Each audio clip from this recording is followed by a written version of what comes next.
Sudden fall in the market at lunch hour and Nifty breaks below the key 20-day moving average.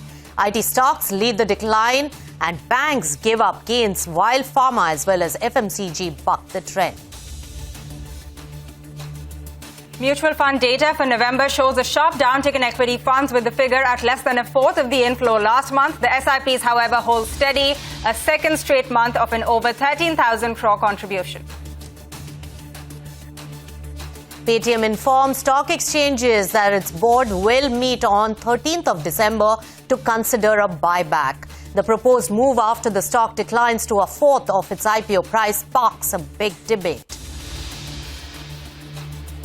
Ahead, though, upbeat HCL Tech tells investors growth will be near the lower end of its guidance band. The move startles analysts. The stock slips in trade.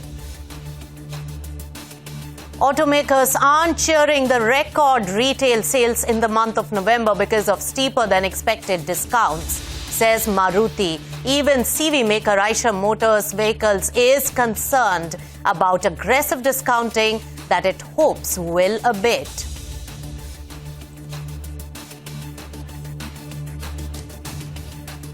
Hello and welcome. You've tuned into Business Lunch. I'm Nisha Poddar, and with me, as always, is my co-anchor Pavitra Parekh. But Pavitra, it is concerning the way the market is right now under pressure, and 18,500 level lost on Nifty 50. Let's take it straight across to our colleague Prashant Nair, who's waiting by to give us a sense on the market at the moment. Tell us, Prashant. Thanks for that, guys. So we are exactly at the reason why we are highlighting this is because we are at the 20-day moving average. Now, it's used as a near-term kind of a pivot for people trading the market. Actually, as we speak, tick by tick, we are there. As of yesterday's close, the 20-day was at 14,488, and we are right there. And you can look at what's happened from the day's high, etc. It's a 0.64% cut, but the fact is that the market was not able to hold on to initial gains, so as to speak. And now, for the first time since mid-October, the last we were below the 20-day was in mid-October, 14th of October, and we're basically back there. Now, we dip below that level. We're back above it. What will matter at the end of the day is whether we close meaningfully below that level. I mean, only then does it have any signaling value. So I think by 3:30 today, if the market is able to bounce off this level, it's entirely possible. We know that the impulse has been to try and buy every dip. It's possible we see a repeat of what we had in the last 30 minutes of trade yesterday. But the fact is, it could go the other way as well. So watch this closely. The market here, of course, has hugely outperformed on a relative basis what's happening in the rest of the world. The headlines which are coming in from the rest of the world in terms of, what's happening to the corporate sector, imminent warnings of a recession, etc. It's not been all that great. So in light of all of that, the market here has done absolutely, has put in a remarkable performance. In the US data today, we have producer price index numbers. It's only the second time this year that the PPI number is coming in before the CPI number, and some people are making a lot about it, saying, well, this is going to really sway markets. I would say the big one is really the CPI number, and of course, a day later on the 14th of this month, next week, you get the FOMC decision as well. So, there's a lot lined up for us. The 20-day and the close today will matter quite a bit. Back to you guys. All right, Prashant, thanks a lot for taking us through all of that market action. So we're currently just at that 20-day moving average. So let's see how the close really shapes up. But for now, here's another important story. The government is likely to extend the deadline for receiving preliminary bids for the IDBI Bank privatization on the request of potential suitors. Also, the invitation for the EOIs for Concor could slip into Jan as well. That's what we're learning. So Sapna joins us with all of the details on this one. Well, the government has received clear feedback from the transaction advisor on the IDBI Bank stake sale. The fact that, potential bidders have asked for the preliminary bid timeline of December 16 to be shifted, and the government is looking at it favorably. So most likely, the new timeline is going to be sometime early Jan. Of course, the reasons are the upcoming Christmas season. A lot of investors globally may not be available, and that's what is being said. Of course, in terms of potential interest for IDBI Bank, well, the sense here is that already two rounds of query clarifications have happened by the government. So most probably the response to the AOIs, at least in the preliminary stage, is going to be positive. That's what the government is hoping for. Now, in terms of the con-call disinvestment, we are given to understand that probably the December timeline could shift again to Jan, if not by the last week of December. There could be some shifting on the timelines there. So that's a sense.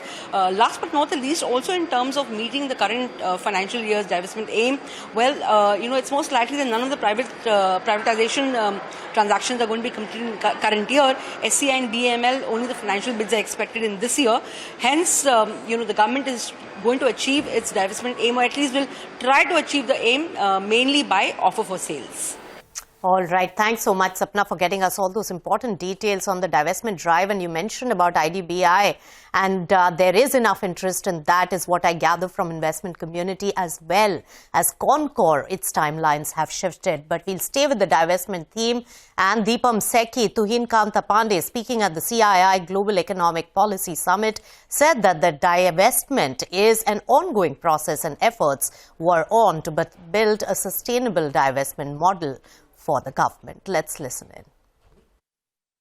Divestments are an ongoing thing, and as said that divestments are of two kinds. One is that we have minority stake sales in the market, some of the listed companies, and I think there we have a clear stance of be very mindful, like any prudent thing of doing a value-based divestments rather than just to chase a target. We know that we have got minority investors in mind. We know that those have investors. So therefore, it's not a question of just coming every other day and diluting whatever we have. And it's not like a golden just for that golden hen, and you just cut it out one day. We have got actually 62,000 crores of resources already raised this year. We are building up a model which is sustainable, which goes over the time, where not only the land which is taken out is also valued and separately and taken out. The others is operating companies are then divested as operating companies. So what I'm saying is, in the M&A, it is a little time-intensive activity. We do have, of course, an ongoing transaction of IDBI Bank, and we do have other announcements. We have got HLL Life Care, which is an ongoing. We have a consulting company, which is an ongoing. We have got BEML, which is an ongoing, which has got SCI, which is ongoing. So these are the things that we need to go on and complete those transactions.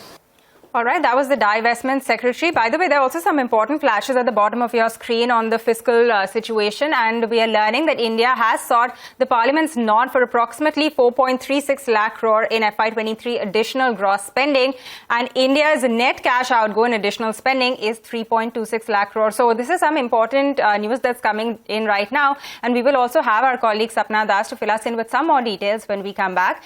For now, we're going to get into a short break, but on the other side, we'll get you more on this.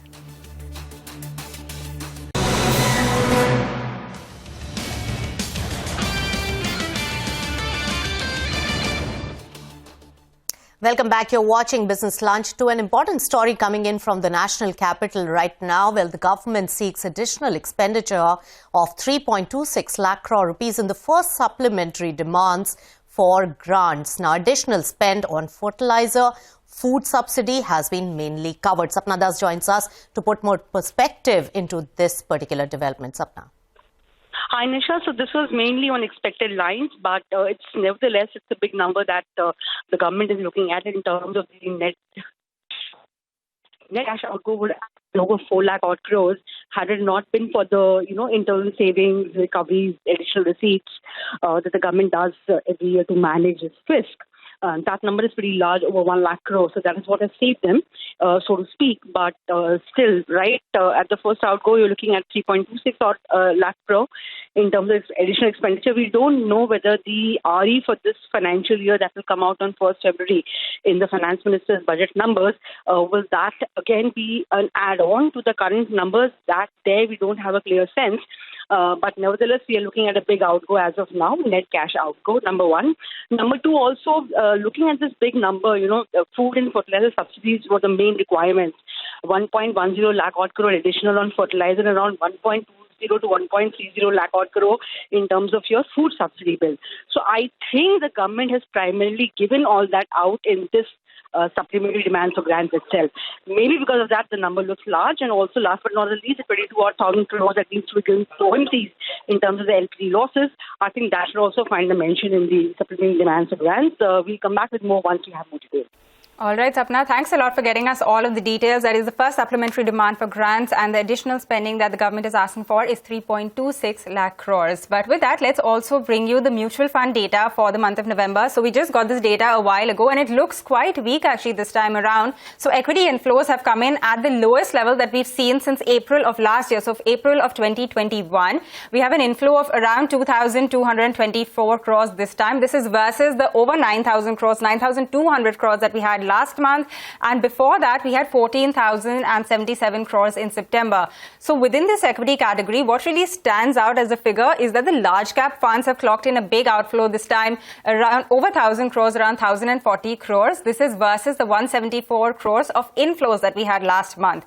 Moving on from equity, let's also talk about the debt schemes now, because this category has seen an inflow and it's come in at around 3,668 crores. This is versus the outflow that we saw last month of 2,800 crores. So this is an important point to mark as well. In the hybrid fund space, we've seen a big drop. So the outflow is at around 6,500 crores. And this is again versus the outflow that we had of 2,800 crores. So big drop over there in terms of an outflow. Last, another big part that I want to highlight within the hybrid funds is the balanced advantage funds, and this is something that's quite a big figure. They have been on a declining trend anyway, but this month the category has seen an outflow of nearly 1,600 crores. This is versus the 453 crores that we had last month. So the outflows sort of continue in this category. If I talk about the total AUM now, that has continued to inch up. So that is, an encouraging point. It's at 40.37 lakh crores. This is versus the 39.5 lakh crores we had last month. So, this looks quite steady, and that is looking quite all right. The other encouraging point that I'll just wrap up with is that the SIP figure is steady as well. We've been talking so much about SIP, so that's come in at 13,307 crores. Once again, above that 13,000 mark for the second straight time. So while equity inflows have really come down and they slipped quite a bit, Nisha, the SIP contribution looks quite steady. All right, so SIP really continuing well, but we have to see the future trends as market is under pressure today and has been volatile for quite some time. With that, we'll slip into a short breather on the show now. But remember, up next, IMD warns Tamil Nadu of heavy rainfall as cyclonic storm Mendoz is expected to make a landfall. More details on that important national story after a short break.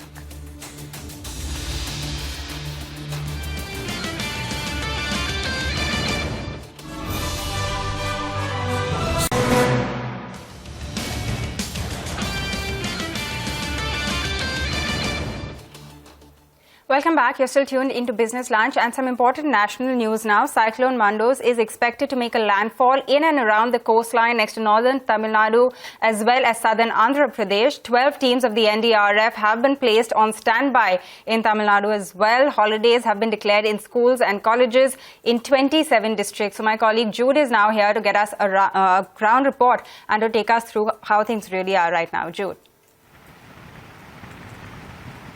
Well, as you can see, wind speeds have kind of picked up here from where we're reporting. Remember, the IMD has said that anywhere between 65 to 75 kilometers per hour of gusts are expected owing to Cyclone Mendoz. And just to give you a little bit of context as to where we are, we're coming to you from the Kovalong coastline. This is, believe it or not, a surfing hotspot just outside of Chennai on a good day. That, of course, is completely out of the question today, given these winds and these waves that you see here. Rough seas, grey skies, pretty much the one lasting image of Cyclone Mendoz, which, remember, the IMD says has no doubt weakened from a severe cyclonic storm into a cyclonic storm itself, but one whose impact is clearly felt. As you can see, the rough seas behind me. As you mentioned, there 12 teams of the NDRF have been placed on standby here in Tamil Nadu, totaling to 400 personnel. holidays have been declared in 27 districts. What we are given to understand is that even as we speak, Cyclone Mandus is about 180 kilometers northeast of the coast of Karaikal. The IMD says it could make landfall just after midnight between Puducherry and Sriharikota in the southern Andhra coastline. So the Tamil Nadu coastline in my background really bracing for a bulk of that impact. Interestingly enough, the Chennai Corporation has said that residents of Chennai should not venture after 12 noon, although given the activity in my background, that advice has pretty much fallen on deaf ears. So the good news is that the severe cyclone has weakened into a cyclone storm, but as far as winds are concerned, it is pretty severe even as Mandus is all set to make landfall later tonight. All right, Mendoz and Jude Sanith reporting straight from the breach. Take care of yourself, and we are bracing up for that to really hit the coastline very soon. Now to another important development, and especially for the residents of Mumbai. Now, for the last few days, Mumbaikars are waking up to a thick layer of smog every day, and Mumbai's air quality index has deteriorated to poor and very poor category. What is really causing this, and what is the impact on the residents like you and me? Here's a report. Gone are the days when Mumbai could boast of better air quality as compared to cities like Delhi. For the last many days, Mumbai has been covered in this thick layer of smog, and experts say that this year is proving to be the worst for Mumbai's air quality in at least the last 5 years. Specific weather conditions are being blamed to be the immediate cause. Easterly and southeasterly winds are very light since last 3 to 4 days. Short duration, during which the wind blow with a speed of say 10 to 15 kilometers is not enough to disperse the pollutants. So minimum temperatures are also slightly on lower side, leading to formation of haze and mist during morning hours. But yes, we can say that it is the impact of climate change. Increasing air pollutants due to construction work and transport are trapped due to these weak winds. Experts also claim that the change in wind pattern can be an early sign of climate change effect. Those emissions are which is not getting swept away, and when the stagnation conditions are there, they are trapped into that. And they are trapped in a longer stretch of time, which is what exactly the new phenomena, which we may guess that it might be one of the early signals of climate change, which is making it stagnant and arresting those pollutants. And that is one of the reasons that the air quality is getting deteriorated. Mumbai's air quality index is under the poor and very poor category for the last few days. As per Suffer India, on Thursday, Mumbai's overall air quality index was 293, which falls under poor category. Area-wise, Colaba and BKC's air quality index was 309 and fell under very poor category. Malad's AQI was 323, very poor category. Andheri's AQI was 303 under very poor category, and Mazgaon's air quality was worst. Air quality index of Mazgaon was 381, very poor category. This is resulting into health concerns. Children and senior citizens are the most vulnerable to the health hazards caused by the current situation. See, when I get up, I feel it is all foggy, and at times I can't even see things beyond 100 feet. See, when I go down, I find that even buildings at Haji Ali and all, I can't see. It's that foggy, and then I find difficulty in breathing. But last 4 or 5 years, I don't know, because of vehicles problem, because of everything, but our life has become a little miserable. We used to go for morning walk, but morning walk also, doctor said don't go in the morning walk because morning is not good, favorable for you, for good.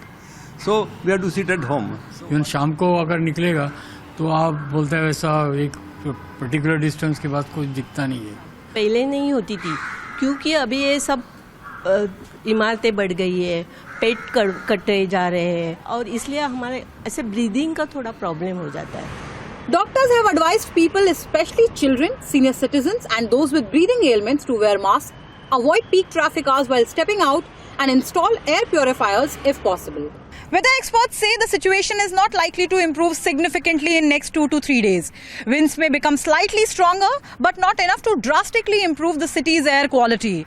By next week, however, Cyclone Mandus, which is headed towards the Tamil Nadu coast, could result in some rain activity along the western coastal line, and this, they say, should wash away some of the smog in Mumbai as well. In Mumbai, with camera person Vijay Anand, this is Santya for CNBC-TV18.